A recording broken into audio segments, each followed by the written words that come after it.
Most famous actors are used to being busy on screen, but some are used to getting busy on screen too. All I say is, she better get the job. Looks to me like he's the one getting the job. Welcome to WatchMojo.com, and today we're counting down our picks for the top 10 actors who started out in porn. What do you want from me? What do I want from you? For this list, we'll be looking at actors and actresses who appeared in hardcore or softcore porn or erotica, whether films, magazines, or other forms of media, before they got their big break in the entertainment industry. For the record, our definition of porn is a bit loose here. So actual sex doesn't have to be involved, but there must at least be sexually arousing subject matter. Why is there a naked lady in your bedroom? Number 10.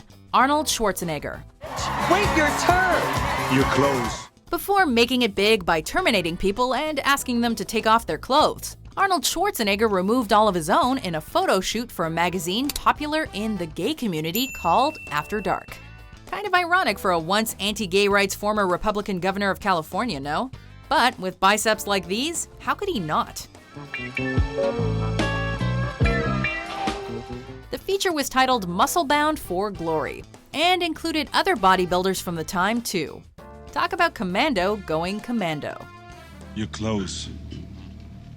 Give them to me. Number 9. Simon Rex.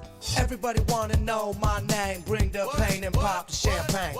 That's right, Simon Rex, also known as Dirt Nasty, is on this list. But are you really that surprised? The former MTV VJ turned actor, rapper, and comedian has admitted to being in a couple of porn films for Club 1821 in the 90s. I got something I want to show you. And it rhymes with Myrenus. The scenes didn't involve any other actors or actresses, however, and were just solo pleasure clips meant for gay audiences. Rex claims he did it out of desperation to earn cash to pay rent, but he also says he's glad it's out in the open now, so he doesn't have any skeletons in his closet. You know, some people got some shit that they're like, damn, I hope that don't come out one day.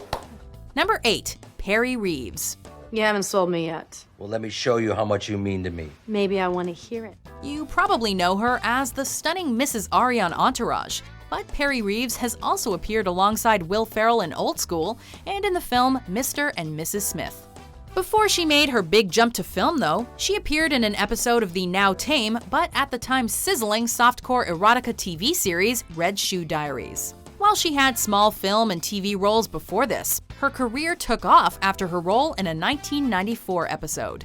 And she's been working steadily ever since, looking just as great today as she did back then. Maybe we should just stay in again. Number 7. Sibel Kekeli.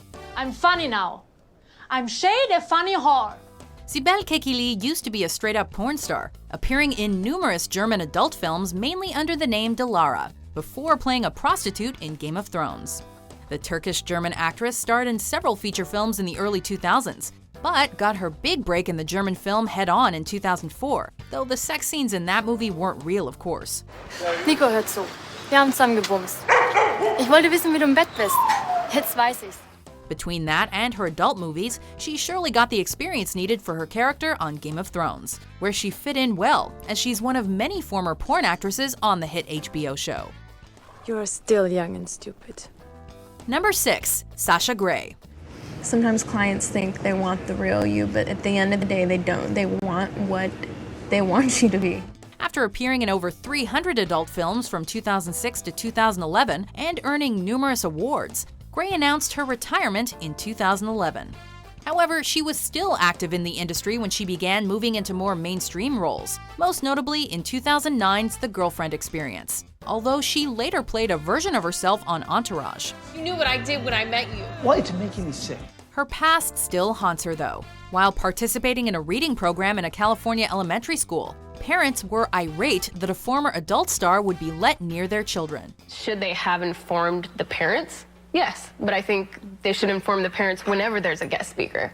Despite retiring, she's still mostly known for her porn, as opposed to most of the entries on this list. Please give a round of applause for the crossover star of the year, Miss Sasha Grey.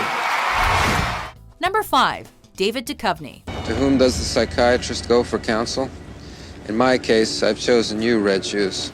David Duchovny wasn't always the aloof FBI agent Fox Mulder. Hey, Scully, is This demonstration of boyish agility turning you on at all? Before his debut on The X-Files, he had a starring role in the intriguing erotic series Red Shoe Diaries. He played Jake Winters, a man who lost his fiancée due to suicide after she had an affair with a construction worker / shoe salesman.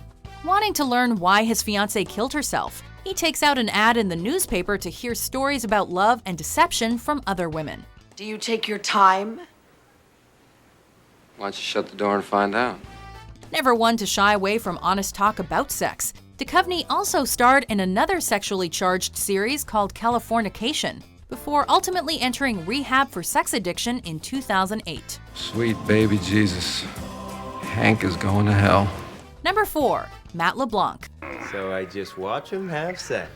Thought you'd heard the last of Red Shoe Diaries? Well, you thought wrong. Before he was asking, "How you doing?" Joey Tribbiani was finding himself in some intimate settings on the erotic series. Kyle. Just Kyle. This episode of Red Shoe Diaries tells the story of a receptionist whose feelings are divided between the stereotypical low-class courier played by LeBlanc and a wealthy businessman. While neither man ends up with the receptionist, as an actor, LeBlanc had the last laugh, as his career was the one that took off shortly thereafter thanks to Friends. Thank you. Number 3. Jackie Chan. After working as a stuntman in the Bruce Lee films Fist of Fury and Enter the Dragon in the early 70s, the martial artist and stuntman extraordinaire was hard-pressed to find work. In 1975, he played the role of Little Tang, a rickshaw boy who is seduced by a bored wife in All in the Family.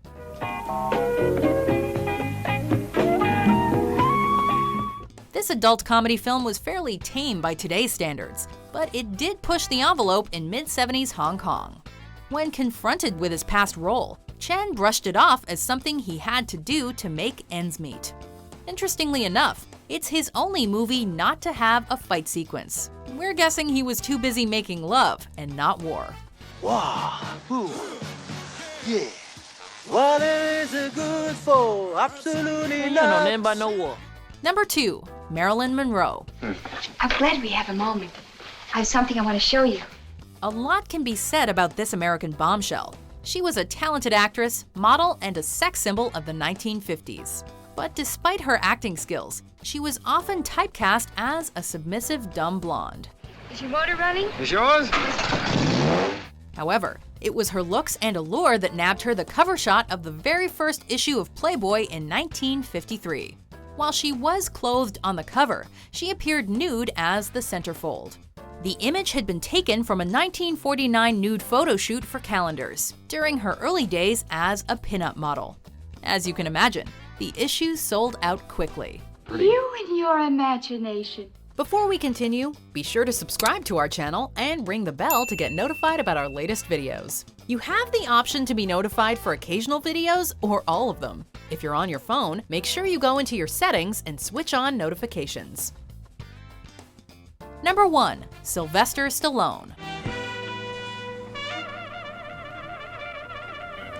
1970. The year that gave us great films like Love Story and Patton also gave us a young Sly Stallone's cringeworthy attempt at softcore porn.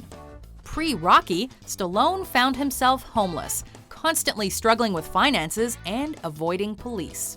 Out of desperation, he auditioned for a role in a softcore porn called The Party at Kitty and Studs and received $200 for only 2 days of work. I'm not going to play unless everyone puts up at least 300. The uninspired storyline follows Kitty and Stud's relationship, with Stud ultimately inviting several people to his place for group sex. After the success of Rocky, the film was retroactively renamed to Italian Stallion, but still, no one watched it. Maybe that's for the best, Sly. All right. I want to. Do you agree with our picks? Check out this other recent clip from WatchMojo, and be sure to subscribe and ring the bell to be notified about our latest videos.